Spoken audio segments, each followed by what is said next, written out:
So I had something recently happen that completely threw me off. And honestly, I still don't know what happened, which is exactly why I'm talking about it.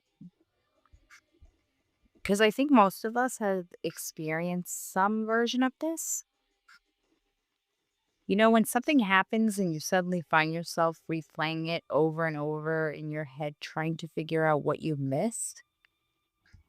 Yeah, that's where I've been.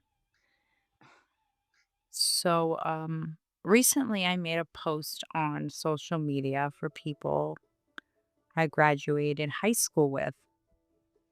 You know, we're in a group the year that we graduated, and it's been 19 years since graduation, which first of all, like, how is that even possible? 19 years?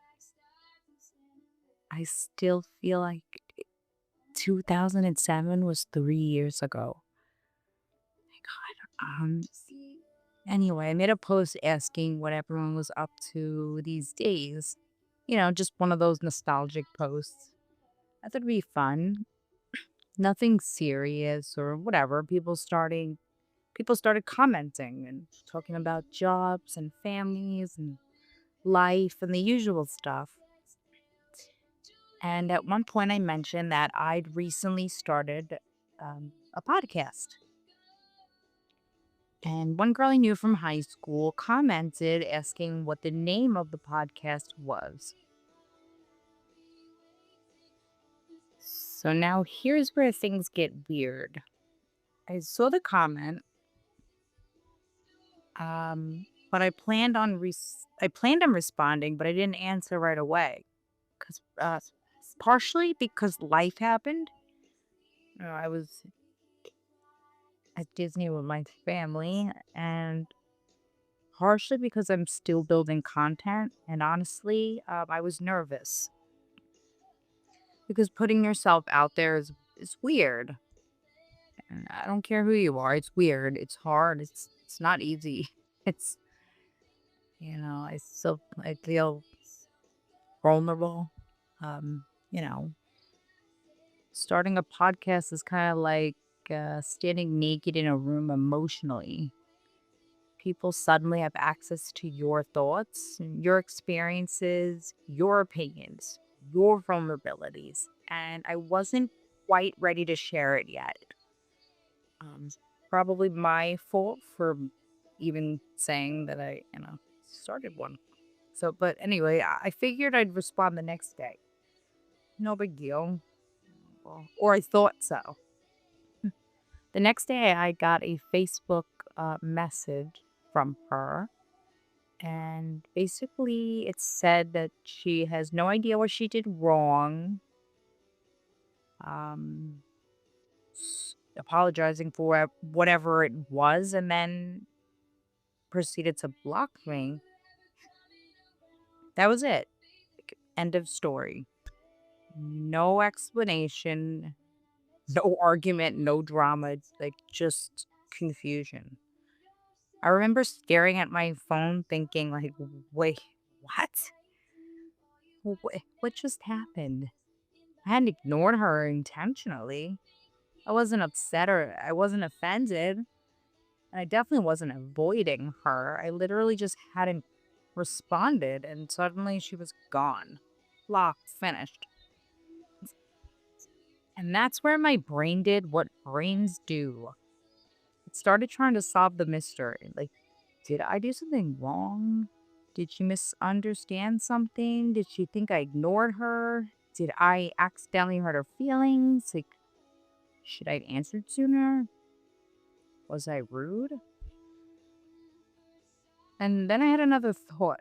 Why am I so upset about this? I haven't seen this person in years. I haven't spoken to her in years. Yet somehow this random interaction was bothering me. And I think that's where this gets interesting because I don't think I was actually upset about being blocked. I think I was upset about not understanding. And humans hate not understanding. Like, we want closure, we want answers. We want things to make sense. And when they don't, our brains start filling in the blanks, usually with terrible guesses. At least mine does. Uh, my brain becomes a detective with absolutely no evidence. One clue, zero facts. And suddenly I'm solving a crime that probably never happened. And the more I thought about it, the more I realized how often we do this. Somebody doesn't text us back, we assume they're mad. Someone looks at us different, we assume they don't like us. Or somebody unfriends us, we assume we did something wrong. Meanwhile, there are about 5,000 possible explanations. Maybe they were having a bad day, or they misunderstood something, or maybe they were feeling insecure. Maybe something completely unrelated was happening in their life, and maybe they accidentally interpreted something through their own experiences. But the truth is, we rarely know. Yeah, and it's uncomfortable, especially if you're someone like me who likes understanding things. I notice that when something doesn't make sense, I immediately turn inward. Like, what did I do? Like, what did I miss? Could I have handled this different? And sometimes that's useful. Sometimes self reflection is healthy, but sometimes we're taking responsibility for things that don't actually belong to us. So that's a hard lesson because not every reaction belongs to us. Not every misunderstanding belongs to us. Not every story belongs to us. Sometimes people are responding to things happening inside their own world that we absolutely know nothing about. And that's hard to accept because it means we don't get an answer. We don't get certainty. We get ambiguity. And that drives people nuts. At least it drives me nuts. The older I get, though, the more I realize that life is full of unfinished stories and people drift away, friendships end, conversations stop, and misunderstandings happen. Sometimes we get explanations and sometimes we don't. Sometimes people leave our lives without giving us the chapter that makes everything make sense.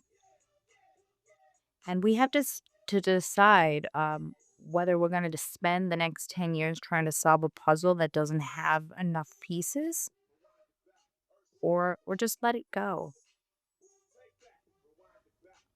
I wish I could tell you I've mastered this. I haven't, clearly. I'm making an entire podcast about it. But what I think I've learned is this. Sometimes the things that's bothering us isn't the event itself.